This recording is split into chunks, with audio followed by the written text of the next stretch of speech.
Hello, everybody, and welcome to another WOTS Weekly Feature. Today, we are exploring all of the awesome panels, workshops, and artists that the Toronto Comic Arts Festival has to offer this week with Miles Baker, who is TCAF's Executive Director. I'm Sienna Tristan, and I'll be your host. WOTS Toronto operates on land that is the territory of the Huron-Wendat and Peytoon First Nations, the Seneca, and the Mississaugas of the New Credit First Nation. This territory is the subject of the Dish with One Spoon Wampum Belt Covenant, which is an agreement between the Haudenosaunee Confederacy and the Confederacy of the Anishinaabe and Allied Nations to care for and share the resources around the Great Lakes in peace. We encourage you to educate yourself about the land that you are living on, wherever you're tuning in from. So I am going to just cold open. Hello there, Miles. It's so great to have you with us. Welcome. Yeah. Thanks for having me. This is very exciting.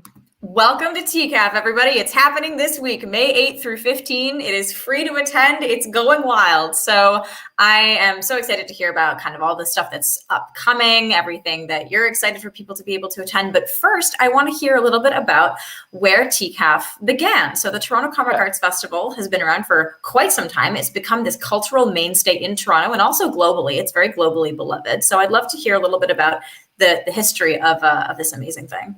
Yeah, so our first Toronto Comic Arts Festival, TCAF as we call it most often, started in 2003 with our two founders, Peter Berkamo, who owns and operates the Beguiling Books and Art, and Chris Butcher, who this is actually our first year without Chris on the team, who's moved on. That is great. For him to be able to explore some new opportunities. So it's a big year of transition for us, being fully online and without one of our co-founders on the team. But they were traveling to a US comic show, and they were kind of bemoaning the fact that they were driving so far when there's so much great talent in Toronto that Toronto could have a show with just as good a lineup with just the people who are there at just in the city. And so they went back and forth, and eventually Peter agreed to fund the operation if Chris would do all the hard work and organize it. He knew the logistics. Yeah. He's like, I will help you, but I don't want to do it. It's too much work, and it is too much work generally putting together. So they had their first one at St. Paul's Trinity College. With 600 members of the public came, 50 artists were there, 80 volunteers thereabouts. And I think that was the only year where it had a small entrance fee to come in, or maybe just the program had an entrance fee. After that, we were every other year for a couple of years. So we were at, the big breakout year for the festival, I think, was 2005, and it was in the Honest Ed's parking lot, which you can kind of see the art behind. Yeah, that's great that art's kind of up here, or at least evocative art of it. And that year had artists like Jeff Smith, and even Rana Telgemeier was there long before she was the international superstar she is now. From there, 1 year at University of Toronto Victoria College, and then that year the Toronto Public Library approached us to maybe move into their space. And so from 2009 to 2019, the Toronto Reference Library was our host. And the whole reason why it's annual is because of TPL being a sponsor. They didn't want every other year events. They were like, no, we do annual events here at the library. Can you do that? And so that's actually when I joined the festival, 2010. The first year it was every year. And so I've been with the show since then. And in that time, it's grown quite a lot. Being every year actually does really help your festival and people remember you. It does. Yeah, being there every year, people are like, oh, yeah, we heard about you a while ago. Are you still a thing? Yes, we're still a thing. So, over that time, we've really, increased our international outreach. So now we do trips abroad when you can travel. Wow. We bring Canadian comics abroad. And then we opened a retail operation in 2015. Page and Panel. Page and Panel. Love that in the Reference Library as well. And now this year, last year COVID hit so close to the festival. We did a few online things this year, but last year rather. But now back with a full online show.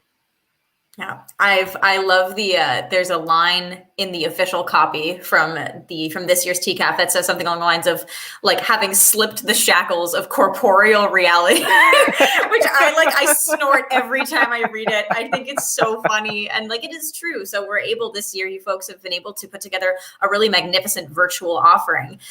So I'd love to hear a little bit about it. So what's happening with TCAF 2021? What do we have to offer audiences? Yeah, so last November, when I was looking like an in-person show would be a little dicey, I and the team were thinking about like what could we do for this year, and I really wanted to, you know, programming is pretty obvious. You can do things like this, have people at their homes doing panels and programming, and that was a really obvious path. But then, what to do about the exhibitor floor? Because what so many people think about TCAF, they think about coming into one of our exhibition spaces and just seeing, all this amazing art from cartoonists. Massive artist alley, yeah. Yeah, and at the reference library, it was 3 floors. So like when you came into that big atrium, you would just look up and you would see banners and artists and people selling books. And then as you got closer, just all this great material. And that I didn't know how to do. And until I looked at what Canzine did for their spring show. And I thought that looked like a TCAF. And so we ended up partnering with Broken Pencil and their Canzine arm, as well as one of our longtime partners in the Toronto Hand-Eye Society. And we've created an exhibition website where if you go to torontocomics.com, it'll forward you onto the exhibition website where you can browse both our site as well as exhibitors from Canzine and Comics X Games. It's one unified cart, so you can shop at all of those places, check out once, and then you're going to wait very patiently for a long time because essentially the vendors aren't going to ship until we tell them what they've sold, and then at that point it'll all go to one central location to be fulfilled, and then it'll go out to our customers. So the big sort of thought around that was to limit the amount of times people are going to have to ship items, so that the majority of the money does not go into shipping companies. It goes into either artist pockets or into your product purchases. To the creators, for sure. Yeah. And also, like, it makes me think of when you like pre-order a book and it's like far enough out that you kind of forget and you like give yourself a surprise treat. Like something shows up a month later and you're like, what's this? And then you open, you're like, oh my gosh, I did do that for myself. Yeah. And actually some of these are essentially pre-orders. Like they're not going to actually come out until later this month. So some of these orders are are definitely pre-orders. We're creating some of our merchandise like that for sure. So to speak of these artworks and the people who are making them, you're also doing a whole bunch of programming. There's panels, there's discussions, there have been workshops. So tell me about a couple of those. If you have even just some highlights, like what are you really jazzed for people to be able to go and attend? Yeah, so later today, we have one live program going up. It's with French artist Boulet, who's been to TCAF many times. This will be, I think, his 3rd or 4th attendance. He's always a huge hit with our audiences. Boulet broke in by doing like daily diary comics, which he calls notes, and they're published in English. And he is now teaming up with the sort of iconic French series Dungeon with Louis Trondheim and Johan Savard. They're coming back with new stories. So this is a little bit about what it's like to work with those 2 French legends, as well as bring back a fairly iconic series. Interviewed by the aforementioned Peter Berkamo, and that's going live on Zoom later today at 5 p.m. 5 p.m. Magnifique. Yeah, that should be a really good one. I think they'll have a great conversation. And then tomorrow night is one of the thing that probably the most number of people are excited about, which is our Nagata Kabi spotlight panel. Nagata Kabi is the author of just incredibly personal works. Her big breakthrough was My Lesbian Experience with Loneliness. She's attending our show in support of her new book, My Alcoholic Escape from Reality. These titles, huh? Yeah, well, that will tell you a lot about the kind of work that Nagata Kabi makes. It is incredibly personal. It's so much about her struggles with depression, with anxiety, and they're just so incredibly personal, but very funny to read. And even I think I'm not neurodivergent in the way that she is, but even I identify with so much of what she says. And what's so exciting about Nagata attendance here is that this is the kind of creator that we would maybe not have been able to secure in real life Like a physical, festival. Yeah, locational like I festival. with someone like Nagata, I think attending TCAF would be pretty intimidating in real life, and this was a nice bridge where we're able to really expose her work to hopefully a nice new audience. And her hardcore fans are going to be so excited because she does so little press and interviews that this is her first ever, I believe, English program. Really? Yeah, there's a few fan translated interviews out there, but I believe this is the first time fans will be able to, hear her voice, get some really interesting insights into her work and how it affected her personal life.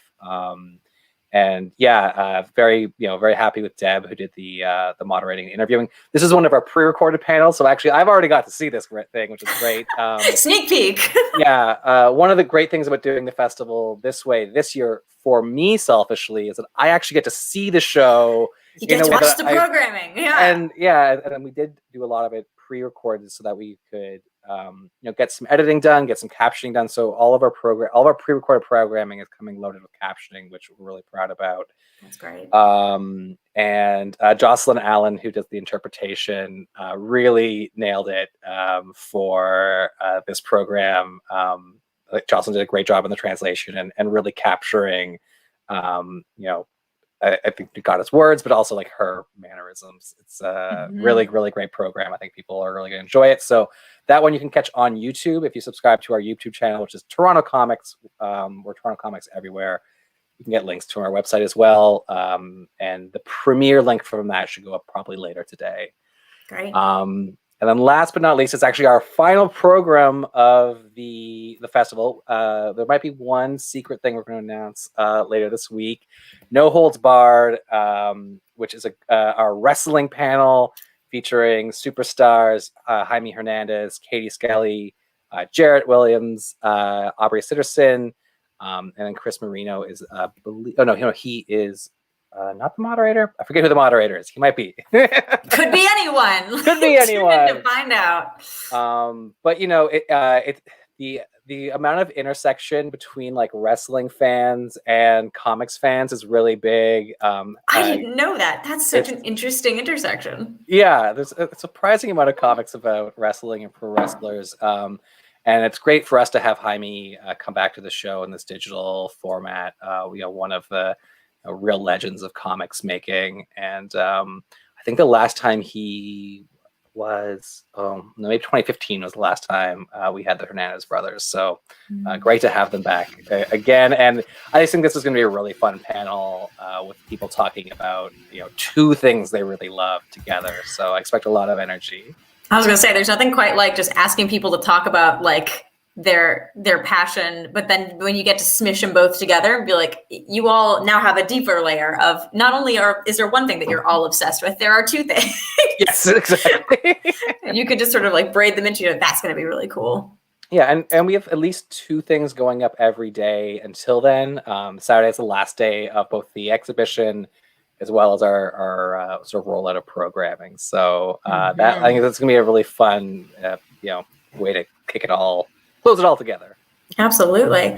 So I know that on Friday, the 14th, there's a bunch of stuff going on too. So tell us a little bit about the comics carousel. This is a really cool idea. This is a returning program for us. Arsa Koriak, who is a cartoonist who's done some really fun and neat works. I recommend checking out his comic adaptation of Apple's notes of terms and conditions. So he illustrated Apple's terms and conditions for iTunes a couple of years ago using all these different styles of cartoonists. So it's kind of like it's a very boring subject matter, but is presented in a very neat way. It's a cool experiment. So this is a program that he's run before at TCAF, which is sort of like a series of live readings. And this year we have Decour, we have Abby Denson, and John Jennings are the creators who are all doing this. And so they're going to be talking a little bit about their work, but also doing some live readings kind of in in a circle. And yeah, this, again, Abby Denson's been to the show before. John's been before as well, but I believe this is his first time participating in the Carousel. And then Dakur is an artist that we've never had before, who's just an incredible illustrator. So I think that's going to be a lot of fun and a bit more visual in some of the programming that we've been doing. So it's going to look fantastic. It's fun with WOTS. It's so much of it is a literary festival in terms of things like nonfiction or novels or perhaps poetry, but it's not highly visual. It's mostly very verbal or very written. So there's not much in the realm of like kind of flashy, colorful programming. It's mostly people talking. And like, I love that. I love talking heads because people say amazing things, but also it's really nice to just watch someone draw, right? Or just see something appear visually in front of you. So that's also a lot of fun. Yeah, we've actually one other drawing program that I'm going to shout out, which is Thursday night. It's called Comics Night in Canada. It's a live drawing battle between us. I love battles. So it's us, the Vancouver Comic Arts Festival, the Montreal Comic Arts Festival, and Quebec Comics Bay Day. We're doing like a mini tournament through the rest of this month, and then the final will be in early June. City against city, a little bit of a voting back and forth. Yeah, it's MCAP has done it a few times before, and it's a really fun program to watch. The artists get to alter each other's drawings. There's a little bit of smack talk, I'm hoping. We got very nice people though to be on our Toronto team. Representing Toronto, we got Jason Liu and Lizu. So they are both very talented, very different artists, but also very nice people. So we'll see how they get to the smack talk. Amazing. I love that. Love a good battle. Yeah. So we mark your calendars, everybody. June. Yeah. So also on May 14th, it's a busy day. There's programming specifically for something called Libraries and Education Day. So tell me a little bit about what TCAF has in store for this very particular audience. Yeah, this was just something that I was really happy to be able to bring back. Every year for the last 6 or 7 years, on the Friday of TCAF, we've done a day of professional development programming. And so that has two main TCAF spin-offs, Word Balloon Academy, which is our by creator for creator programming, which was this past Sunday. So sorry you missed it, but we will be archiving that on our site next week for a month. And that was a lot of sessions on, if you are an artist, helping get your books to market was really the theme of this year's WBA.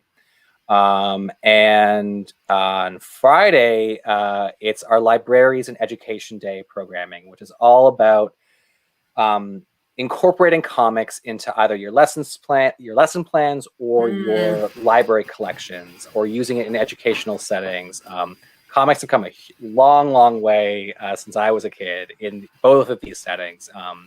One of the TPL's sort of things, a little bit of a secret, I think, is that comics is one of their most circulated categories in all of TPL. And TPL is one of the biggest libraries in the world. So it is happening more and more, but there's so much for people to learn. And so this year's program, we have a kickoff by comics legend Jeff Smith, author of Bone and Wrestle, and he's going to do a nice session on storytelling and kind of the power of comics and how they work. And then a day of programming featuring both educators and creators. The one very exciting program that I think everyone should attend is the Robin Hawes session. Robin Haw is the author of Almost American Girl and Cook Korean. And I believe this is looking a little bit more on the nonfiction side of comics. But from what I've been hearing from the programming team on that, Robin did a really incredible job. That was another one of our pre-recorded programs, and so I've heard very good things about that one. Between nonfiction comics and the previous experiment that you mentioned of like illustrating in terms and conditions, which makes me think of how non-Western instruction manuals will often be illustrated just to like retain interest and have people like actually read them. It seems like as you're saying, comic arts and sequential arts and visual arts have have really embedded themselves into something more than just like, oh, like your superhero comics, which I'm not knocking, but like the little thin packs that you go to the store and grab. Like they seem to really have finally rooted themselves into our literacy more broadly. Yeah, I mean, or they're getting there. Yeah, TCAF is I would call us in many ways, we're very much a book focused event. For example, like our exhibition, the website is a curated collection of artists, and there are many ways to get into TCAF, but like having a book is the best way. Like having single issues is great, and we love that, and that's a great way to especially get your foot into the comic scene. But like a book is king, I think, when it comes to literacy, as well as just like having a nice thing that people can have that is tangible. Your artwork. And then the explosion of nonfiction in comics has been a real neat thing to see over the last few years. Like I think the industry, now having done this for so long, it's neat to see trends. And the two trends I think that are really happening right now are a real explosion of nonfiction and fantasy, which has been a few years big boom of. There's just so many fantasy titles coming out right now.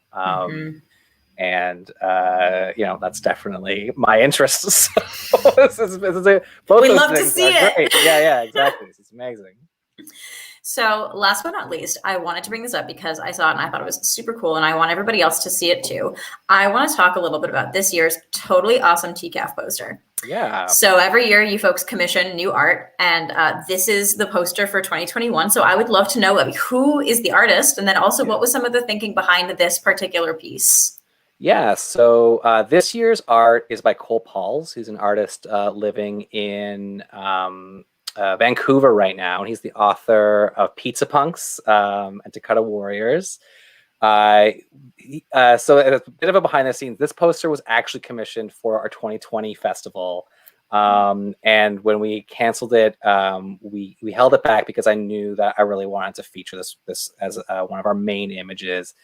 And moreover than that, because I really love this poster, we commissioned Cole to not only do the poster this year, but then to also do all of the art assets for the exhibition website. So you'll see even more of Cole's work on the site. And I think he did as you navigate, as you navigate, especially through the TCAF sessions, you'll see a lot more of Cole's work. And I think he did a really great job of like capturing what it's like to be at the festival, and like sort of navigating like what a table looks like, and just the the energy that you get at a TCAF. For Cole, he had a bit of an artist statement that he really wanted to, touch on Indigenous storytelling techniques, which are often expressed through song and dance, and the transformation aspects of the masks while performing sacred songs. And so for him, this poster was illustrating how comics can reveal a whole new world to the reader, and how empowering it can be to see authentic representation of your own culture on the page. And so, yeah, I think he really captured that. And there's a ton of like little details. When we commission a poster, we really let the artists go and do what they want. We give generally very few notes to our poster commissions, because when we approach them, we want them to do what they want to do. And I thought Cole did a great job, and he was so excited to do it. So it really worked out well. Everybody go find a high-res version of this poster so that you can go and sleuth all the little details, because I've looked at it up close and it's really cool. Yeah. So absolutely. And then go check out the website and go see the rest of the art, and then go take a look at the panels and do the thing. Go do the TCAF thing. Yeah. It's really, really gonna be. It's been a blast so far, and I'm glad to hear that all of the material that folks have missed is going to be archived. You said for the next month. Yeah. So anything that's live, we're going to put into captioning. It'll go up next week. But all of the pre-recorded panels, including a feature from Cole, which we're doing on Saturday, are all on our YouTube right now. So it's, YouTube/users/Toronto Comics. Search TCAF, it'll probably come up. But we are TorontoComics.com, and then Toronto Comics on pretty much every social media thing you can possibly find. Fantastic. This has been a great little tour of what's going on this week. Thank you so much for being our tour guide and like walking backwards and pointing and stuff. Happy to do it. All right. And everybody else, thank you so much at home for listening. This has been your WOTS Weekly Feature for today. You can find more information about what's on TCAF this week by visiting torontocomics.com.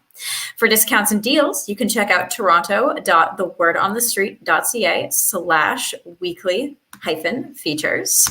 I've been your host. Thank you so much for listening. And from all of us at WOTS, happy Comic Arts Week.